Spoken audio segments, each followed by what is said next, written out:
Hello everyone, all good. Back again for part 2, Bournemouth, yeah. Once again, I appreciate everyone who likes, shares, comments and subscribes to the channel. How do? Yeah, so I've left Bristol and I moved in with a mate I've met, Jason Raven, Big J. You know, and I met Jay through a guy, Paul. Paul was a guest on the True Geordie, being on James English. Me and Chubbsy were good friends in Western-super-Mare. I like Paul because he was a big kid, he liked the gym. We could relate, we had a lot to, you know, we had a lot in common at the time. He was from Essex. He liked his diet and fitness, and you know, so we shooted each other and we went to gym and trained with each other. He went to Bournemouth, I went up with him one time. He introduced me to this mate of his called Jay. Me and Jay just hit it off straight away. We became friends immediately. A few years older. Absolutely funny fella. Love the bones of him, and we're still best mates today. We're still in touch. Love you, Jay. Although it did go a little bit bananas for us, you know, we're still here. You know, Jay was in recovery, he still is. I've moved in to a little to Burlington Mansions in Boscombe. If anyone's ever, you know, anyone been to Bournemouth and you know Boscombe, you know, they've ever come across Burlington Mansions, well, that's where I was. I was in Burlington Mansions, the bottom flat. We lived next door to Black Charlie. Charlie, he was another character. He's got a few stories. Be good to get him on here one of these days. Charlie's from London. Anyway, so I'm living with Jay.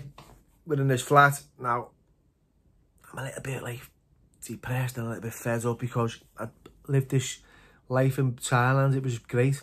It was just a wonderful experience. I met this girl called Noelle. I fell in love. You know, that's to come back. I was pining for her as well. I had no money, and I got a few job opportunities in Bournemouth. Me and Vinny fell out. We have since, you know, Vinny was hard to work with, but Vinny had a club called Paradise House Bar, and he also owned this sex shop selling, you know, the blueies and the dildos and all the shit that goes with it. And Jay put a good word in and said, look, give him a little bit of a graft. So I get a job in this swingers club. There's little perks to having a job in a swingers club. So I'm in a swingers club, right? I'm clean, I'm in recovery, right? I'm going to meetings, you know, and I'm getting like cash in hand at the till, you know, shaving these punches, and some of the birds will come in little belters, you know what I mean? Gorgeous. And they'd all be at it.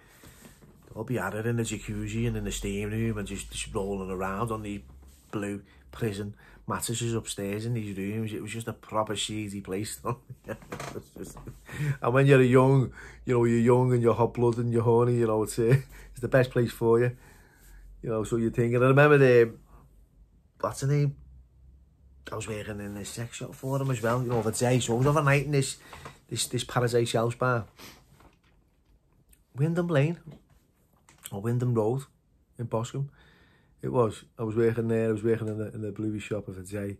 Some of the cats that used to tear up, even birds, you know, boss birds would be coming in buying big sausages and, you know, double dildos and, you know, and some of the weird cats that would come and buy these blueies, you know, like shitting on each other kind of blueies, you know, weird ones. You know, like, oh yeah, checking it out on the numbers and playing it, giving them that, and they'd be renting them. And anyway, you know, Vinny was involved in a little bit of shaving up parcels, and so was my mate Jay. I can talk about it because they all got nicked. Our kid, you know, I got our kid a little introduction into their life when I was in Thailand for the second time, and I'll talk about that. It went a little bit bad for me, like, bit tits up, but yeah, anyway, so doing these little jobs, so I'm earning a little bit of cash, not much, but it's helped me save up, so I want to go back to Thailand. You know, I'm in love with this bird. Yeah, so gets a little bit of Charlie off me, mate. He said, why don't you start selling this, Bill? You know, and I'm looking at them, and I'll be honest, I'm looking at them and thinking, they're driving Mercs and BMM3s there, and, you know, I had no car or nothing. I ended up like, just pedaling around on a little mountain bike. And it became more and more attractive, you know, they're shopping in flannels. You know, they're wearing all the Hugo, they're wearing all of the belts of Clobber. You know, they can spend money, you know, in restaurants, like, you know, you haven't got to worry about budgeting. So it became really, really attractive very, very quickly. And I got a little parcel, and, you know, we got a few punters and had a little Charlie around for a bit. Had me regulars. You know, I remember Vinny's in this Paradise Shells bar one day, and he phoned me up and he went, Bill, there's some birds in here, she's gorgeous, but she loves Scousers. She doesn't want nothing to do with us Southerners. She just loves the Scouse accent. He said, you need to get around here right away. And he had this kid phoning me up for a little parcel, you know. And I thought, well, on the way there, I'll drop that off. And I'll go straight to that club then. So pop one of these Viagra. Kids had a few Viagra, so pop the Viagra. I had a bike, bought a bike by this time, a Honda CBF. It was a Hornet, a whip, little red one. Bosch. Jumped on the Honda. No license, by the way. I was just the helmets on, and that was it. I was gone. Just learned quickly. Bombing to this kids. Wasn't there taking any notice of what was on the roads. It was a Sunday morning. I'm turning left. I remember turning, seeing this car behind me, but it kept following me. But it didn't really take much notice. It wasn't really taking much interest in it. Got to this kid's house. Just got the bike. Bang. Put the pedal down. Parked it up. Next thing, I've been swooped on. These undercover busies have just jumped out and grabbed me. Bang. Hands behind me back, I'm cuffed. I've got this Charlie in my pocket. Right, I've had a Viagra. The lad who's at the door waiting for the chisel, he's like, it's come bangers, I've been nicked for the, you know, I didn't even indicate when I was going around the corner. That's the reason why they pulled me. You weren't indicating, you know, if you got a license, but no, I haven't got a license. Okay, you're banned from this, you want to took me to the police station. Right. For the life of me, they never found this Charlie. I've had it really in a tight pair of jeans on. Right, so the tight pair of jeans on, right in the corner. They didn't get on it. The little rub down, didn't find it. Got in the shell, got it out and just plugged it. Right. Next thing, this Viagra is right on me now. I'm shitting here, right, with a big eyes on. Thinking, oh my God. Thinking of this bird. Thinking of getting nicked. Can't get this down. You know, and he want to strip search me. I already plugged this socket. Gets out the shell, boom. So he kicks off. I think, oh, mate, you can't do this. You can't strip search me. You know. So anyway, it's strip search. It's a bit uncomfortable, the strip search. They think I'm a little bit weird because I'm standing there like with a proper rock on so me. I'm feeling all embarrassed, honest, it was horrible. Gets dressed, gets a charge, and gets out. Gets to the club, she's gone. See, I was motivated by a bit of minge. I'm going to get there, and this is how it is. And I remember going to court and getting community service for the bike and that. So I had I don't know, so many hours to do community service, but I thought, I'm not having this, fuck this. I'm getting off. You know, in the meantime, I'd met this Chinese bird called Chen Su Wen, but her nickname was Nicole. She must have thought it was gay, because for months, you know, I was just hanging around with her. One of them, you know, a best mate, you know. And then I tried to, you know, throw the lips on her, and she looked at me a bit baffled and confused. And I thought you were gay. Why you not try?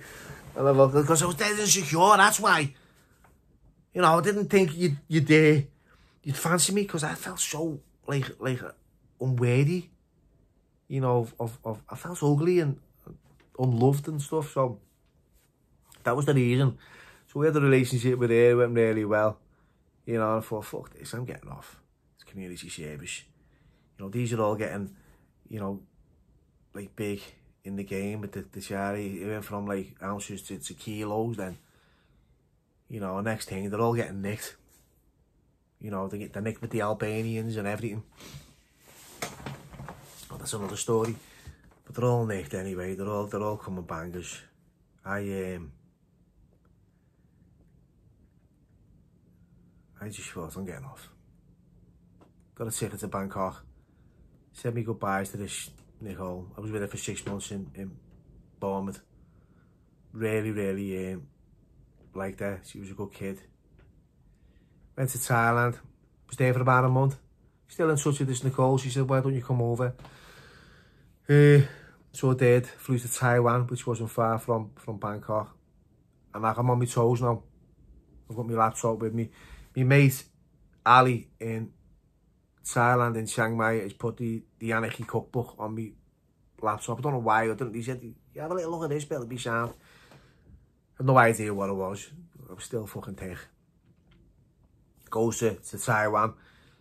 She meets me at the airport. She said, look, my family, I don't know that I've got a boyfriend. Just tell them you're my friend. You're going to have to stay at my sister's and her husband's. Well, I stay at my flat, but I'll come and see you every day. It's a bit mad, like, but sound. Stayed at her sister's. She had 2 little kids. And her sister's husband was the chief of police in Taiwan. It was sound, like. But my computer broke a couple of weeks being there, you know, and he said, I'll have a little look at it, fix it for you. I think it's something went down, virus or something. You know, a couple of hours later, he's coming to the front room where I'm sitting, and he's pulled out this badge. And police, you know, I'm police. I went, yeah, sharp, chief police, he told me all that. He went, well, what's this? And then pressed on this cookbook thing, and I see, you know, it was describing how to make pipe bombs and everything. Mate, I said, look, to tell him straight, look, I didn't know what it was. I'll take it right off. I had no idea. I was panicking. I thought, I'm fucked here. How ironic is this? You're on your toes from, you know, Liverpool, you know, and you're sleeping in the chief of police's house in Taiwan. Heavy, and it's just ironic. I remember going to the toilet, they had a hole in the ground, because the food in Taiwan and China, you can't get a good Chinese in China. I'm telling you now, you can't. Not happening. Right, in Taiwan, it was absolutely horrible. I was living in Subways. I went for a few meals, black boiled eggs, chicken feet. It was nasty. Shark fin soup and all this crap. And I remember, like, one night my stomach's all over the gaff and I've just had this major diarrhea kicking off. And it's let loose and it's fucking flooded the toilet. And I couldn't flush it. But it's coming over. It's like all tiles on the floor. It's just coming over and it's brown. It's like shutting out a train spot, and it was horrible. I was there for about 3 hours scooping it up. I wouldn't come, I was terrified. I wouldn't come out that toilet. You know, scooping it up, putting it in and flushing it. Oh, mate, couldn't wait to get out of there. And I was getting the gym, and this is a bit of a mad one. There's a few mad ones here. You know, I was quite flattered, to be fair. I was in the gym in Taiwan, Taipei. And I went to my locker. I was there, going there for a couple of weeks. And I went to my locker to get my clothes out. And there's a piece of paper being pushed in with a phone number on it. I said, I've been watching you, I like you. Give me a call. Shit myself. Fucking, because only fellas in there, you know what I mean? There was all fellas in this massive, like, little jacuzzi thing. It was massive, full of Chinese. I was like, fuck that, mate, you know what I mean? So she said, how do you feel? I was like, a bit like uncomfortable, but did you feel like flattered? I said, yeah, I felt flattered because, you know, someone had liked me in that way, but it was weird. But anyway, moving on. Let's not go there. Yeah. You know, it's, so, yeah. Some mad experiences up in Bournemouth. You know, when I got back, you know, they were all on obs over in the UK. You know, I was lucky I got out of it before we come bangers. But when I did come back, I'll tell you what happened then. I'll tell you on another story, because, you know, there's many stories that I've got there. But thanks for listening.